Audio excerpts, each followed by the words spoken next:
លោកថាក់ស៊ីននិងលោកស្រីយៀងឡាក់ពុំមានទ្រព្យសម្បត្តិឬការរកស៊ីណាមួយនៅកម្ពុជានោះទេលោកថាក់ស៊ីនស៊ីណាវ៉ាត់និងប្អូនស្រីយៀងឡាក់ស៊ីណាវ៉ាត់ដែលជាអតីតនាយករដ្ឋមន្ត្រីថៃពុំមានទ្រព្យសម្បត្តិឬការរកស៊ីណាមួយនៅកម្ពុជានោះទេនេះបើតាមការបញ្ជាក់របស់សម្ដេចតេជោហ៊ុនសែនប្រធានព្រឹទ្ធសភាកម្ពុជានៅថ្ងៃទី15ខែកញ្ញាសម្ដេចតេជោហ៊ុនសែនបានបង្ហោះវីដេអូជាមួយខ្លឹមសារលើបណ្ដាញសង្គម Facebook ក្រោយសម្ដេចតេជោទើបឃើញសារព័ត៌មានចុះផ្សាយថាលោកថាក់ស៊ីនមានទ្រព្យសម្បត្តិនៅកម្ពុជានិងដែលអាជ្ញាធរកម្ពុជាត្រៀមបង្កក់ទ្រព្យសម្បត្តិទាំងនោះសម្ដេចតេជោបញ្ជាក់យ៉ាងដូចនេះថាទោះខ្ញុំនិងឯកឧត្តមថាក់ស៊ីនមានបញ្ហាជាមួយគ្នាក៏ដោយ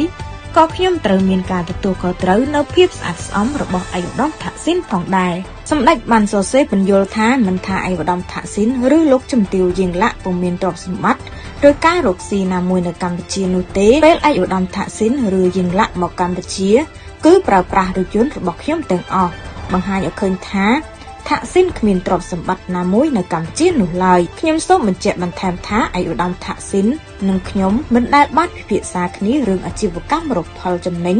ខាងសេដ្ឋកិច្ចសម្រាប់បុគ្គលឬគ្រួសារនោះទេសម្ដេចបញ្ជាក់បន្ថែមថាប្រសិនបើព័ត៌មាននេះបែកចេញពីកម្ពុជាសម្ដេចតេជោបានស្នើសុំឲ្យមានការបញ្ឈប់ជាបន្ទាន់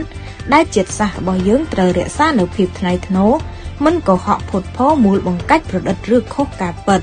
ប្រសិនបើរឿងនេះចេញពីប្រទេសថៃត្រូវទុកឲ្យអាជ្ញាធរថៃដោះស្រាយ